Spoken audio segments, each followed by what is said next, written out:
Les probabilités sont la plupart du temps bien tolérées par les étudiants de lycée. C'est souvent même le chapitre sur lequel on prend tous les points en bac et celui sur lequel on compte pour avoir une bonne note. Mais il peut s'avérer, dans certains cas, que les énoncés soient formulés d'une certaine manière et qu'on soit un petit peu perdu. Je vous propose aujourd'hui de corriger la première question du sujet de bac d'Amérique du Nord 2012.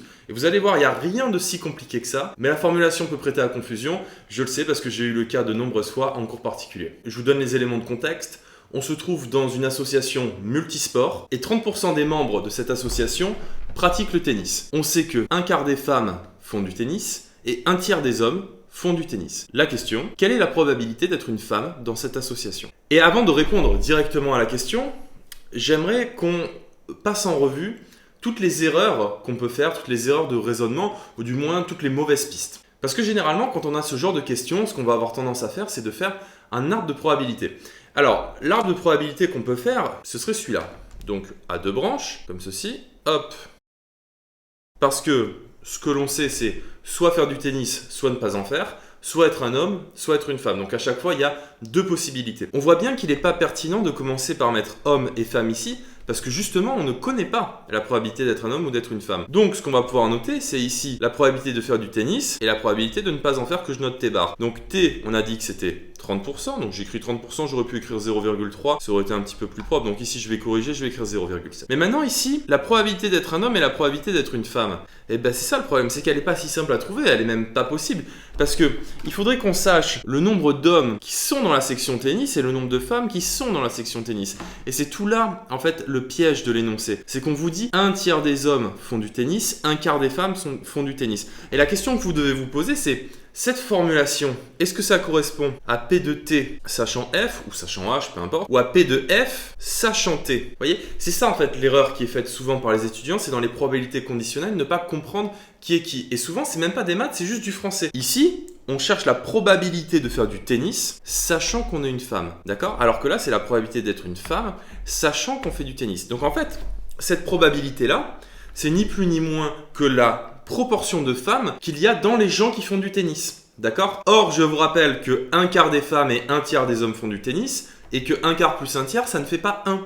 Donc ça ne peut pas être ça quand on vous dit un quart des femmes font du tennis, parce que sinon, on n'aurait que P de F sachant T plus P de H sachant T fait 1. Or, un quart plus un tiers, je vous laisse faire le calcul, vous voyez bien que ça ne fait pas 1. Donc quand on vous dit que un quart des femmes et un tiers des hommes font du tennis, c'est à cette probabilité conditionnelle qu'on fait référence. Et donc ça fait bien un quart. Et du coup, P de T sachant H, ça fait bien un tiers. Mais du coup, P de T sachant H, il faudrait faire un arbre de probabilité, non pas comme celui-là, mais en démarrant avec H et F. Donc, il faudrait un arbre de probabilité, comme ça, avec H ici, F ici, et ensuite mettre tennis ou pas tennis. Le problème, c'est qu'on ne sait pas F et H. Vous voyez? Donc en fait, ça tourne en rond. Et donc, l'arbre de probabilité, eh bien, on va le mettre de côté. C'était une bonne idée, en fait, de commencer. De toute façon, je vous invite toujours à commencer. C'est pas grave, en fait, si votre raisonnement est infructueux. Mais juste, l'idée ici, c'est de ne pas s'embourber dans un raisonnement qui ne marche pas en se disant « Ah, d'habitude, tu fais ça, ça va finir par marcher. » C'est bon, on a fait le tour, le serpent se mord la queue, on passe à autre chose. Et donc, on reprend l'énoncé. Un quart des femmes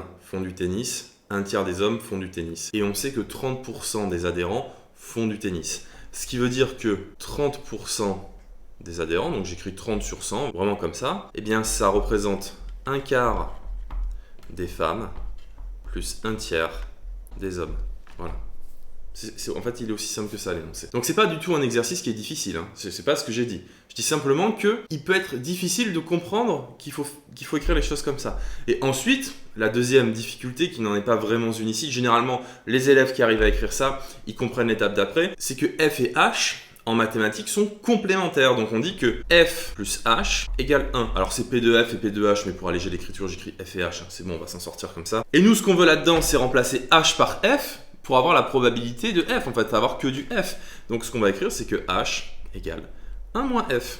Voilà, c'est aussi simple que ça. Et maintenant, le travail est fini. Donc ça fait quoi? Ça fait 0,3 qui fait un quart de F plus un tiers de 1 moins F. Vous mettez bien les parenthèses, sinon c'est tout faux.